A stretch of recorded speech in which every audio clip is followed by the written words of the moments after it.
Hello, I am doctor Kashika Kathuria, gynaecologist and IVF fertility specialist.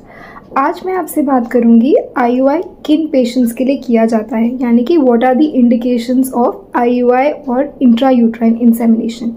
In my last video I described what is IUI और intrauterine insemination. Today I will tell you which patients will benefit from this process.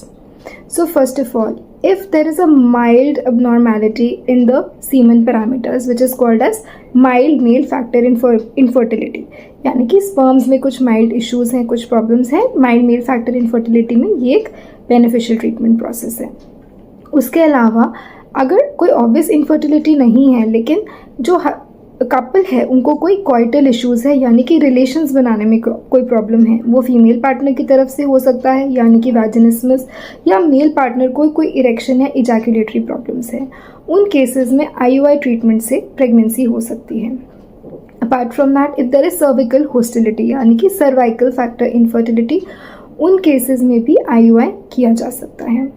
इसके अलावा अगर patient को minimal और mild endometriosis हैं और tubes open हैं, उन केसेस में भी IUI किया जा सकता है. इसके अलावा अगर पेशेंट को अनएक्सप्लेन्ड इनफर्टिलिटी है, अनएक्सप्लेन्ड इनफर्टिलिटी मीन्स कि कोई ऑब्वियस रिकग्नाइजेबल रीज़न नहीं है कि पेशेंट कपल क्यों नहीं कंसीव कर पा रहा है. दैट मीन्स कि जो फीमेल पार्टनर है उनकी ट्यूब्स ओपन है, उनका जो यूट्रस है, सर्विक्स है, वो नॉर्मल है, ओव्यूलेशन यानी कि एग रिलीज प्रोसेस नॉर्मली हो रहा है, ऑल्सो मेल पार्टनर का जो सीमन पैरामीटर्स हैं वो नॉर्मल है. इन अनएक्सप्लेन्ड इनफर्टिलिटी के केसेस में भी IUI ट्रीटमेंट से फ़ायदा हो सकता है.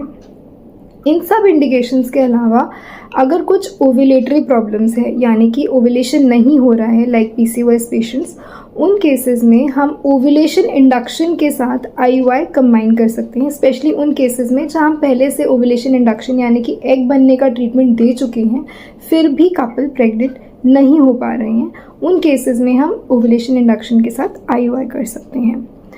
IUI ट्रीटमेंट करने से पहले बहुत इम्पॉर्टेंट है ये असेस करना कि जो फीमेल पार्टनर हैं उनकी ट्यूब्स ओपन है, यानी कि कोई ट्यूबल पेटेंसी टेस्टिंग से इंश्योर किया गया कि ट्यूब्स ओपन है, उनका यूट्रस हेल्दी है, नॉर्मल है और वो इम्प्लांटेशन सपोर्ट कर सकता है, या कोई माइल्ड प्रॉब्लम्स है लेकिन इम्प्लांटेशन सपोर्ट हो सकता है. ऑल्सो ओव्यूलेशन इंश्योर करना बहुत ज़रूरी है. ऑल्सो मेल फैक्टर अगर है भी लेकिन इतने स्पर्म्स होने चाहिए कि IUI सक्सेसफुल हो पाए. तो ये कुछ प्री रेक्विजिट्स भी हैं जो कि IUI ट्रीटमेंट से पहले फुलफिल होने चाहिए ताकि सक्सेस मिल पाए. तो ये थे सारे इंडिकेशंस IUI ट्रीटमेंट के लिए, यानी कि किस कपल को बेनिफिट होगा IUI के लिए. और इन्फॉर्मेशन के लिए आप प्लीज़ कमेंट सेक्शन में लिखिए. Thank you.